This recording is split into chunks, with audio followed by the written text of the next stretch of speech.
Hi, in episode 3 of Literature That Connects Stories Across Latin America and the Latina Diaspora, made possible by MSU Clacks, we're going to explore strategies for finding and selecting literature.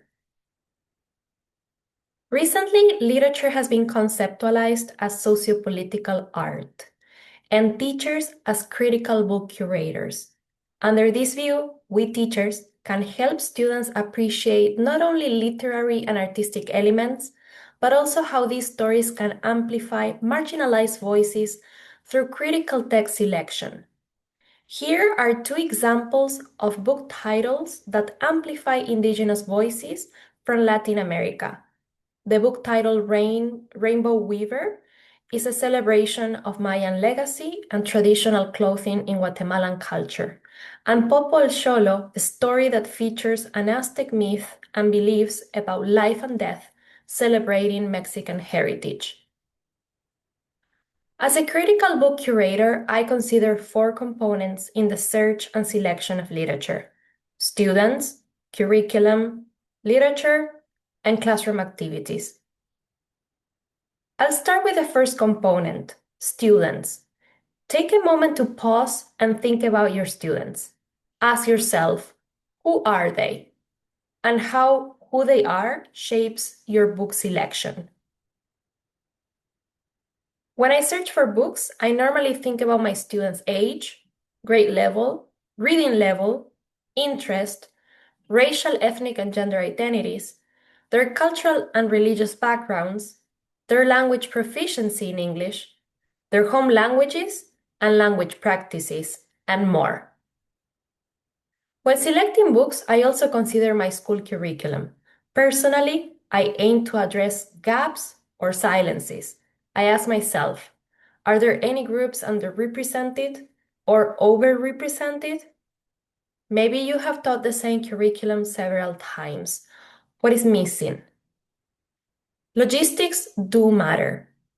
When can I teach new books in the school year is a question I ask myself. Think of quarters, semesters, thematic units in the curriculum. It is not an either-or approach. We need to make sure that literature is an integral part of our curriculum. The school curriculum is our compass. There are standards and learning targets to meet, and curriculum resources to teach. But we plan the journey, and we can reimagine this journey over time. The third component in my book selection is the literature available to me. Take a moment to ask yourself, what genres do I typically use? Are there any we haven't explored yet?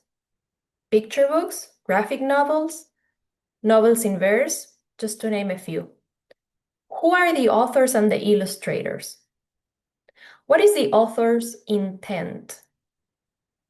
As for the book themes, by choosing this story, are we reinforcing deficit views? And finally, your own interpretation of the story. Remember that your eyes are the first filter.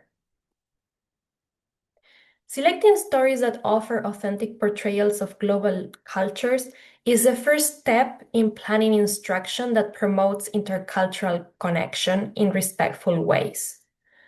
But how do we know whether a story is authentic? What is authenticity? Authenticity focuses on believability, whether a character acts or thinks in ways that are viewed as possible by insiders of a culture.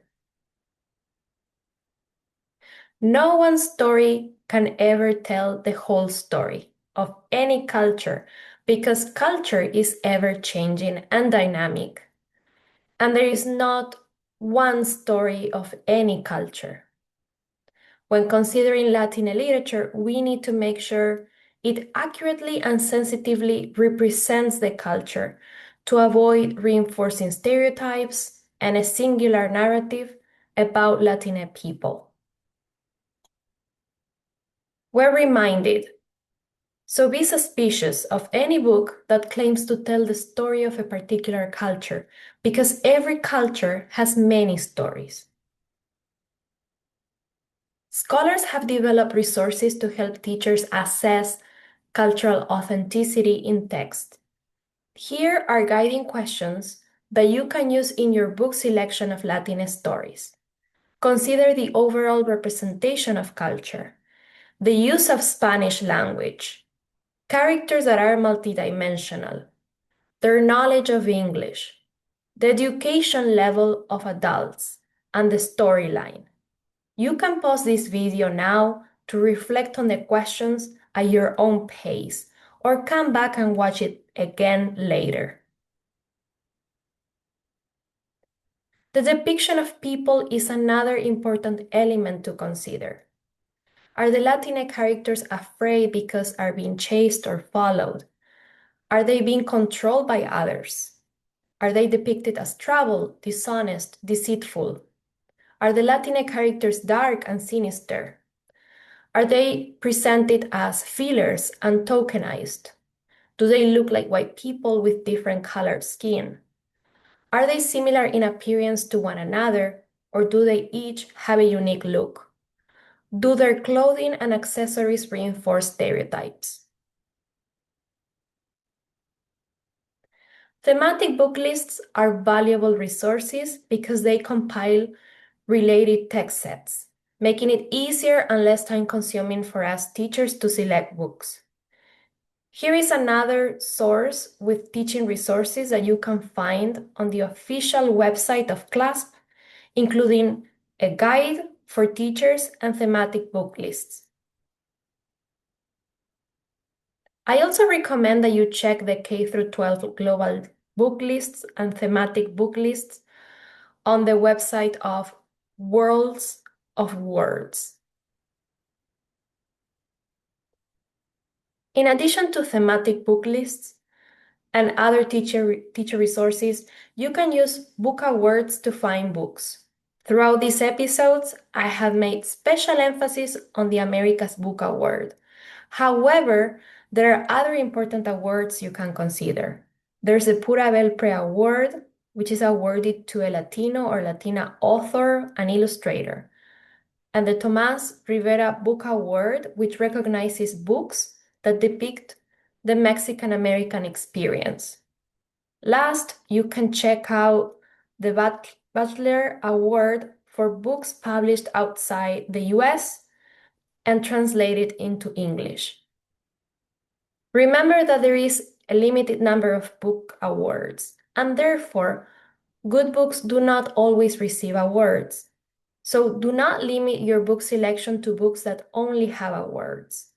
For example, I've used Dinner on Domingos, a book that hasn't received any major book awards, yet it is a good book that provides a beautiful and authentic portrayal of family traditions, specifically from Ecuador, but Latin family traditions in general as well. Finally, the fourth and last component I consider for selecting books is classroom activities. Earlier, I said that literature is sociopolitical art, and as such, it is written and illustrated with a purpose in mind, which is not necessarily an educational one. What is your purpose in selecting literature then? Imagine your students interacting with the books.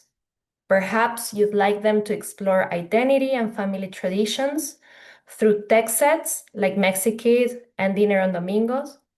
Or perhaps you'd like students to be exposed to global experiences that help them reflect on their local context and history using books like 9 Kilometers or Silenced Voices.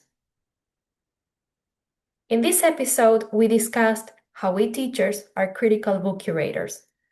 I share a holistic approach to selecting books and hope it helps you think of your own. Authenticity is key to selecting stories that are accurate and do justice to cultures and histories of global stories, like those from the Latin American countries and the Latina diaspora.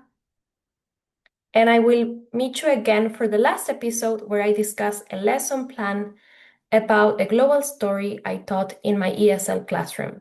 See you next time.